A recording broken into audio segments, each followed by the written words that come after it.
Amém? Isaías 61, a partir do verso 4, diz: edificarão os lugares antigamente assolados, restaurarão os de antes destruídos e renovarão as cidades arruinadas, destruídas de geração em geração. Amém. Pode sentar.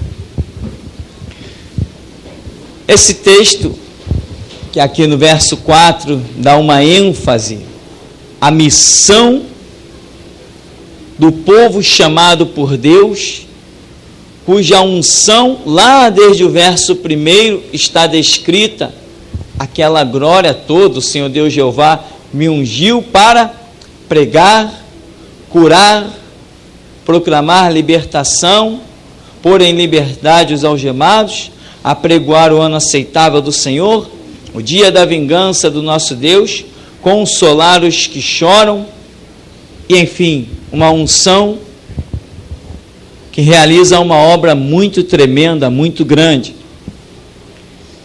E o verso 4 dá mais uma ênfase a esta glória da missão que nós temos, e diz que renovarão as cidades arruinadas.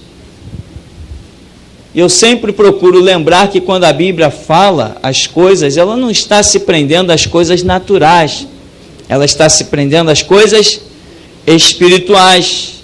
E lá em Mateus capítulo 5, a partir do verso 13, quando Jesus diz: vós sois o sal da terra, a luz do mundo, e cidade edificada sobre o monte. Jesus se refere a homens como cidade.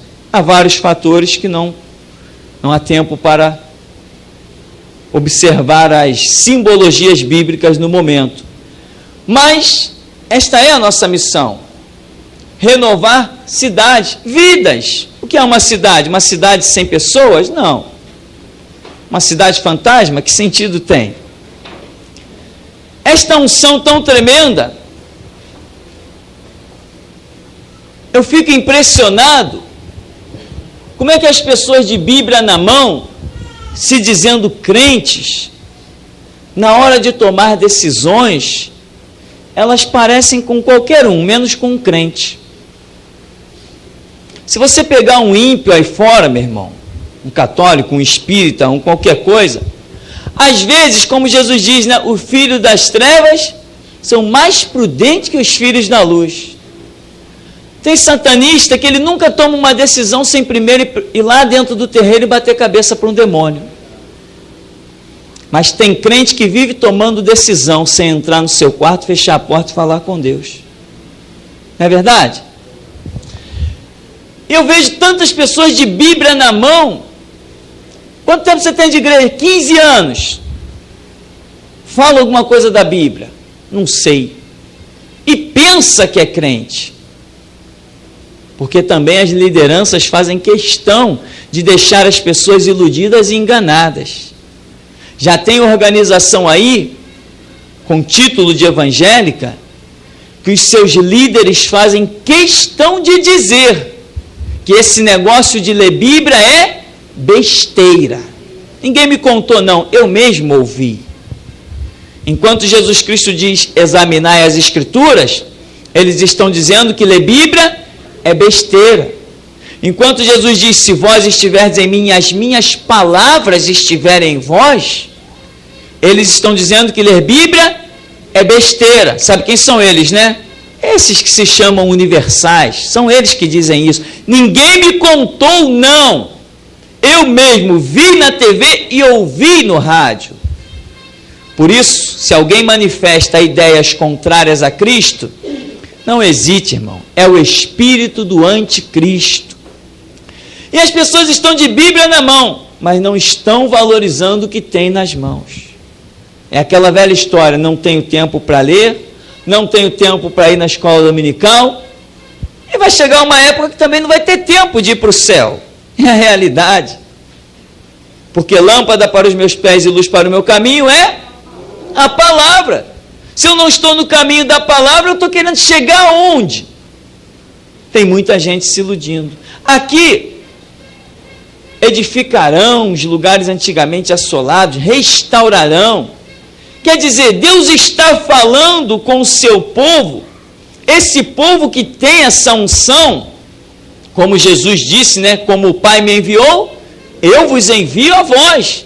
E nós vimos esses sinais manifestos na vida de Cristo e temos visto eles manifestos na igreja verdadeira de muitas maneiras. Temos visto curas maravilhosas, libertações maravilhosas, temos visto uma coisa gloriosíssima pelo Espírito Santo de Deus, temos nos alegrado no Espírito, temos visto que Deus é conosco, ninguém precisa dizer, nem precisamos de uma autossugestão, sabemos, quando abrimos a boca para orar, sabemos quem é aquele que nos diz, eis-me aqui. Não precisa ninguém nos contar, não. Nós sabemos em quem temos crido, estamos certos que Ele é poderoso.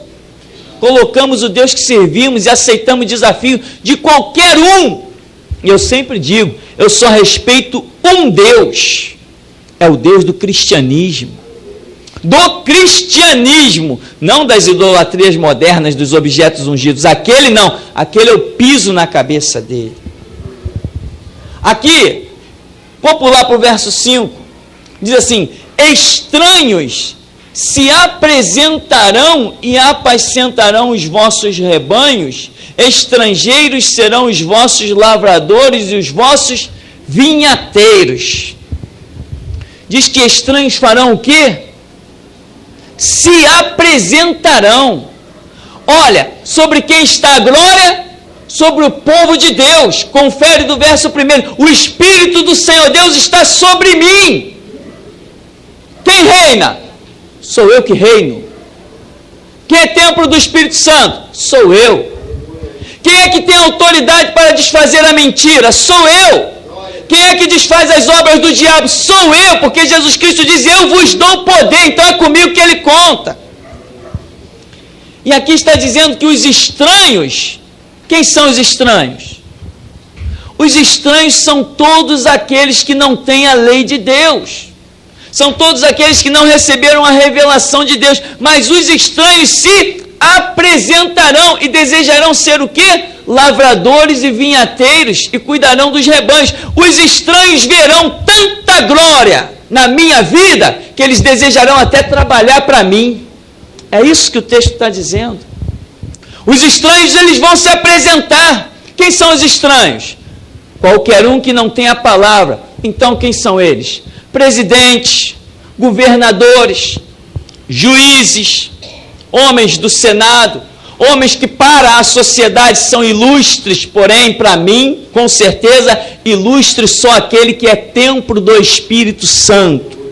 Quem não é templo do Espírito Santo, meu irmão, não interessa se é presidente da Petrobras, se é diretor do Banco do Brasil, é um pobre coitado necessitado. Esta é a minha visão e eu não abro mão dela. Bom, se me provarem o contrário, né? Mas eu sei que não provarão. Então, os estranhos vão ver a glória de Deus na igreja e desejarão fazer qualquer coisa. Eu quero ser parte de vocês. Eu quero me envolver com vocês. O que tem para eu fazer? Ah, é cuidar do rebanho? Eu vou cuidar do rebanho. É cuidar da vinha? Eu vou cuidar da vinha. Eu vou fazer qualquer coisa. Mas eu quero estar debaixo da sombra de vocês. Não é isso que diz a Escritura? O Salmo número 1. Bem-aventurado o varão que não anda segundo o conselho do ímpio, não se detém no caminho dos pecadores, não se assenta na roda dos escarnecedores, antes tem o seu prazer na lei do Senhor, porque ele será o quê? Árvore plantada junto a ribeiros. O que é a árvore? A árvore tem as suas folhas, e essas folhas, e depois os frutos, isso representa o ministério. A árvore é mais um símbolo do homem. É o ministério. E o que acontece com uma árvore? As pessoas se abrigam debaixo dela. Lembra da interpretação de Daniel a respeito do sonho de Nabucodonosor? Quando ele viu que ele era uma grande árvore e todos os animais e as aves se abrigavam nele, porque Deus tinha permitido a ele, Nabucodonosor, reinar sobre toda a terra. Mas quem reina sobre toda a terra hoje sou eu e você. Por isso, temos que ser servos que fazem diferença.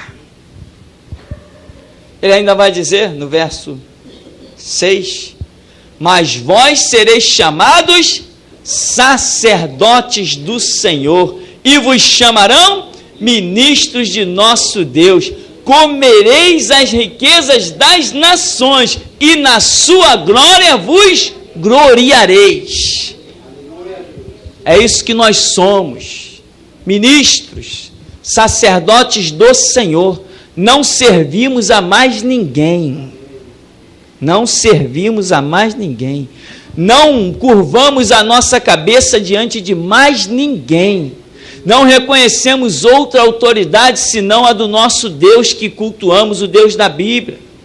E diz que nós nos gloriaremos na glória das nações. O que é a glória? É o recurso, é o esplendor das nações. Nós nos gloriaremos na glória deles. O que quer dizer isso? Eles terão que pagar tributo a nós. Por isso que traz essa expressão. Na sua glória vos gloriareis. O tributo é de muitas maneiras. Quer ver, por exemplo? Seguindo, no verso 7 diz, em lugar da vossa vergonha tereis dupla honra. Esse é um tipo de tributo. Em lugar da afronta, exultareis na vossa herança. Por isso, na vossa terra possuireis o dobro e tereis perpétua alegria. Uma unção sobre as nossas vidas de uma maneira tremenda. Que coisa impressionante! Você vê José, quando ele chega lá no Egito, diante de Faraó, que ele foi introduzido para a interpretação do sonho de Faraó. O conselheiro, tem um historiador que ele já coloca o conselheiro quando vai trazendo José à presença de Faraó. O conselheiro diz assim, curve-se rapidamente. Aí José diz assim, não posso. Faraó lá da frente ouve e diz assim, o quê? Não pode? Como não pode? E José diz assim, meu senhor, eu só me curvo perante o meu Deus. Meu irmão, recebe. Você foi edificado para se curvar somente diante do teu Deus. Sabe o que Faraó fez? Eis aí um homem que pode vir à minha presença, porque eu sei que para mim ele não vai mentir, porque ele não tem medo de perder a própria vida. O que aconteceu com José? Dupla honra, de escravo a senhor. Por quê? Faraó, eu estou aqui, mas não é para me curvar nem diante de você, nem diante dos teus deuses que estão nessa sala. Eu não sou teu escravo. Tu que pensa? Eu estou aqui como escravo porque o meu Deus me colocou como escravo. E eu me curvo diante dele, não diante de você. Com a atitude dele, ele demonstrou isso. E como rei que era do Egito, inteligente, Faraó viu que podia contar com aquele homem. Por quê? Porque ele se colocou acima e não abaixo. Viu que tinha naquele homem valor. Viu que aquele homem não ia fazer aliança nem com ele, nem com os deuses dele. Quando viu a solução, o que eu tenho que fazer então? Procura um homem sábio aí que administra os teus negócios. O homem sábio está diante dos meus olhos, é você que vai administrar. Como é que é o teu nome? Nem o nome dele não sabia. Mas tu agora vai se chamar Salvador do mundo. E deu a ele um nome que significa isto, Zafinate Paneah. Então, meu irmão, eu fico impressionado, sabe com o quê? Eu não fico impressionado, eu fico irado. Eu fico fora de mim. Como é que uma unção desta, homens que se dizem homens de Deus, que poderiam influenciar poderosamente as nações e fazer presidente se curvar diante da igreja, vendem o rebanho de Jesus Cristo vergonhosamente. Fico impressionado, indignado e fora de mim. Como é que eles podem ter uma atitude diante dessa glória que Deus dá? Quando Deus os destaca, eles usam o seu destaque para proveito pessoal, ao invés de continuar trabalhando pelo reino de Deus. Tivemos outros homens, chamados Ananias, Misael e Azarias, mais popularmente conhecido como Sadraque, Mesaque e Abidnego. O que esses homens eram? Governadores da província, constituídos por Nabucodonosor, porque Daniel, quando interpretou o sonho de Nabucodonosor, e Nabucodonosor exaltou Daniel, Daniel indicou estes 3 homens para serem governadores de uma determinada província. Quando eles estão lá governando, o rei deu uma loucura nele, mandou construir uma estátua e todo mundo tinha que adorar aquela estátua, senão ia ser lançado na fornalha. Aí vem uns homens, uns endemoniados, como tem em todo lugar, e acusaram: ó rei, vive eternamente, tu não falaste assim, assim, assim? Pois bem, tem 3 lá que estão governando na província, não fazem caso dos teus deuses, nem da tua palavra, eles não te servem não. Eles não se curvam diante da estátua que você levantou. O quê? Chama. É verdade? É verdade. O Deus que nós servimos pode nos livrar da tua mão, da fornalha, e tem mais. Se ele não nos livrar, mesmo assim, a tua estátua não adoraremos, aos teus deuses não serviremos, diante de ti não nos inclinaremos. É isso aí, acabou a história. Diz a Bíblia que o semblante do rei ficou transtornado, mandou superaquecer a fornalha e jogou aqueles homens lá. Depois teve que chamar: Sadraque, Mesaque e Abidnego, vem para fora. Olha, verdadeiramente, isso que é Deus. Eu decreto que alguém que disser isso assim, o que disserem contra o Deus de Sadraque, Mesaque e Abidnego, será morto e a sua casa transformada em monturo, porque nenhum outro Deus pode fazer o que esse fez. Livrou os seus servos, que preferiram confiar nele à custa da própria morte, mas não se inclinaram diante de outros deuses. Não me temeu, não fez aliança comigo, reconhecendo que eu poderia pela força matá-los. Você tem o Espírito de Deus? A primeira oportunidade que você tiver de fazer uma aliancinha aí com o mundo, se você fizer, você não tem o Espírito de Deus. Crente que é crente, meu irmão, anda ele e Deus, porque sabe que Deus é o suficiente. Você pode trabalhar nessa sociedade, quando você for mandado embora por uma fatalidade da vida, a Light sobe no poste e corta a tua luz.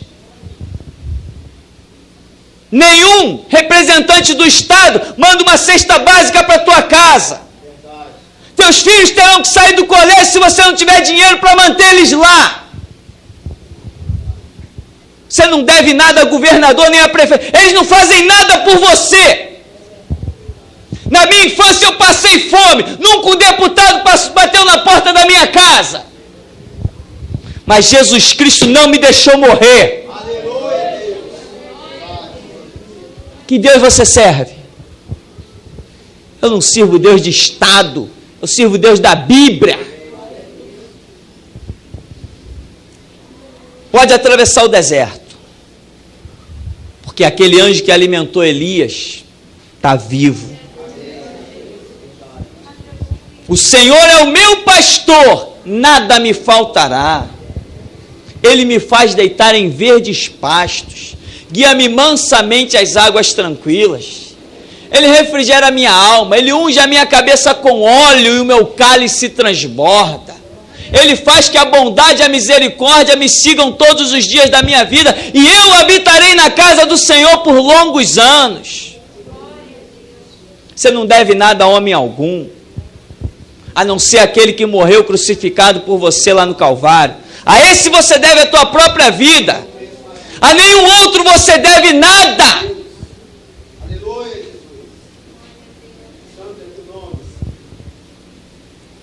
Outro homem chamado Daniel.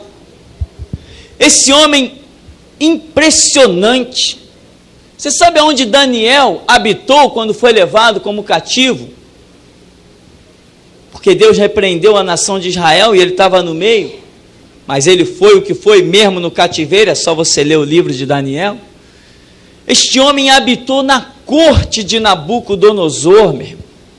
Na corte. E ele se manteve íntegro o tempo todo.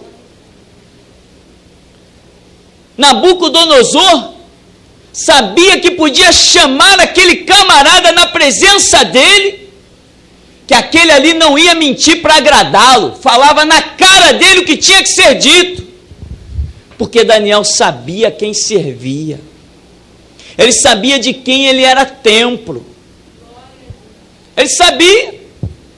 Pedro, lá em Atos, diante das autoridades, prenderam, açoitaram, depois, olha, não fale mais no nome deste homem aqui, vocês estão enchendo Jerusalém dessa doutrina, vocês querem lançar o sangue deste homem sobre nós. Esse Jesus, a quem vós crucificastes, Deus o fez Senhor e Cristo. Julgai entre vós, se é lícito obedecer-vos antes a vós do que a Deus, porque nós já decidimos, não podemos deixar de falar do que temos visto e ouvido. Quando você abre aqui, meu irmão, em Apocalipse 1, para ganharmos tempo, no verso 5, e da parte de Jesus Cristo, a fiel testemunha, o primogênito dos mortos, o soberano dos reis da terra. Jesus Cristo, testemunha, primogênito dos mortos e soberano dos reis da terra, soberano. Coloca o teu Deus na posição que ele tem que estar, como soberano. É a ele que você serve, é diante dele que você se inclina. Aquele que nos ama e pelo seu sangue nos libertou dos nossos pecados e nos constituiu reino sacerdotal para o seu Deus e Pai. A ele a glória, o domínio pelos séculos dos séculos. Amém. Que coisa tremenda, que unção. Encampa isso sobre a tua vida, meu irmão. Come Bíblia e saiba quem é você nessa terra. Jesus Cristo não te livrou lá da encruzilhada para agora você se curvar diante de qualquer um, não. Eu estou impressionado com a queda de certos homens. Como é que homens de Bíblia na mão, pregando, Deus abrindo portas, tendo recursos, depois tem o descaramento de virar garoto propaganda de católico e de espírita. Impressionante. Impressionante como não percebem a queda. Como não percebem que desceram a ladeira, escorregaram, sumiram do mapa. Mas vai chegar uma hora que eles vão ouvir a verdade. Eu tenho me apressado que eles ouçam a verdade. Quem é que é o templo do Espírito Santo? Com quem Deus conta nessa terra? O camarada se diz cheio do Espírito Santo, pregador do Evangelho, agora está indicando companheiro político para que o povo de Deus vote nele. Esse aqui eu conhece, nunca, é uma coisa impressionante, ele conhece, eles dizem que conhece, a Bíblia diz que entre luz e trevas não há comunhão, se ele conhece é porque ele também se tornou trevas.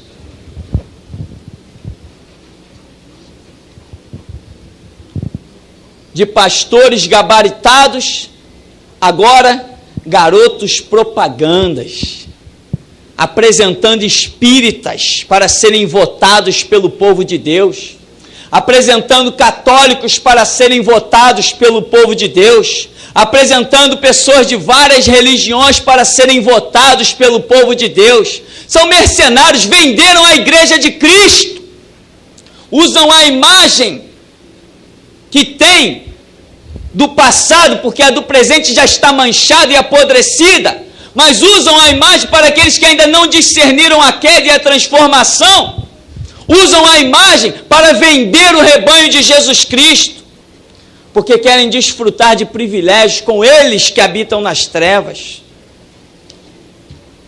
Mas você e eu, meu irmão, temos que seguir o conselho de Pedro, a revolução que ele causou. Não podemos deixar de falar do que temos visto e ouvido. Quem é que tem posto pão na tua mesa? Não deixe de falar disso. Quem é que tem te dado dignidade, te tirou lá dos trabalhos da encruzilhada de frente de um cemitério? Quem te edificou? Quem foi que te arrancou de adorar os bonecos do Império Romano? Quem fez isso na tua vida? Então é desse que você tem que falar, é esse que você tem que adorar, é diante desse que você tem que se curvar. O Espírito do Senhor Deus está sobre nós para nós revolucionarmos o mundo e não nos submetermos a ele. Que diferença faz se o Brasil, se o país tem presidente ou não? A minha vida tem um presidente. A minha vida tem um governador. A minha vida tem um estatuto e se chama Bíblia. Você é templo do Espírito Santo. E como tal, você foi separado para o serviço do Espírito Santo na terra. E por isso está escrito: o Espírito do Senhor Jeová está sobre mim. E Ele me ungiu. Para quê? Para ser um garoto propaganda de político. Que vergonha, que descaramento. Como você está vendo, meu irmão, ouvindo, nós não somos apenas um grupinho de oba-oba. Nós somos chamados para fazer diferença nessa terra. São 20 anos de evangelho que eu tenho, e até aqui não me curvei a eles. Nenhum deles tem direito de entrar aqui e pedir nada, porque cada tijolo desse aqui foi posto com o nosso suor. Aleluia, Jesus. Glória a Deus. Se nós não pagarmos energia elétrica aqui, a gente faz culto no escuro, porque não ganhamos nada de ninguém. E eu fico no escuro, mas ninguém ajuda nada aqui. Estado aqui, governador, deputado aqui não faz nada. Eu não aceito a ajuda deles. Eu não sirvo o mesmo Deus que eles. Eu quero que você receba a unção que vem pelo conhecimento. Eu quero que você pague o preço de entrar no teu quarto, fechar a porta e falar com teu Deus. Para que você tenha autoridade pela unção do Espírito Santo, para dizer para pastores que Deus vai colocar no teu caminho, e dizer assim: pastor, você já caiu há muito tempo e não percebeu. Muitos vão dizer assim: eu sou pastor. Que pastor você é? Formado por seminário? Eu só conheço pastor quando ele é formado na intimidade do quarto. Eu fiz 10 anos de teologia. Fez 10 anos de teologia para virar garoto propaganda? Quando não apresenta produtos, apresenta políticos. Você foi chamado, mas para libertar os cativos, para restaurar os antes assolados, abrir vista aos cegos, restaurar os oprimidos, apregoar o ano aceitável do Senhor e o dia da vingança do nosso Deus. O dia da vingança do nosso Deus. Então, meu irmão, guarde esta palavra de Apocalipse 1:6 na sua vida. Com sangue você foi comprado para ser rei e sacerdote, ou seja, reino sacerdotal. Quem é maior? Quem é maior? Um congresso ou o reino sacerdotal? As pessoas às vezes perguntam: por que será que no tempo da igreja primitiva a sombra de Pedro curava o enfermo e ressuscitava os mortos? Por que será que no tempo de Pedro, Paulo, Tiago e João, aqueles homens por onde passavam deixavam rastros de milagres descomunais? Por que será? A resposta está aí, ó. Porque eles nunca foram vendedores, leiloeiros do povo de Deus. Um teve a cabeça na bandeja, o outro teve a cabeça na espada, o outro foi crucificado de cabeça para baixo, o outro foi extraditado, mas não tinham aliança com políticos. Não tinham aliança com outros de outras religiões. Jesus Cristo nos chamou para desfazer as obras do diabo, não para compactuar com elas. Você já viu como é que é feito Brasília? Você já viu aquela arquitetura lá de Brasília? Já reparou que é 2 velas e um alguidar? É aquilo, a arquitetura de Brasília, representando quem é que reina no mundo, mas na minha e na tua vida, ele não reina. Não há espaço para eles. Por isso, meu irmão, cuidado com as alianças e seja que faça a diferença. Se você quer ver a glória de Deus na sua vida, tem que fazer a diferença. Não é caminhar no mesmo curso. No mesmo curso eu vou ver as mesmas coisas dos outros, ou deixar de ver as mesmas coisas. Agora, se eu pegar as atitudes de Pedro, Tiago, João, João Batista, Estevão, aí eu vou ver uma glória tremenda. Amém? Senhor, nos abençoe em nome de Jesus.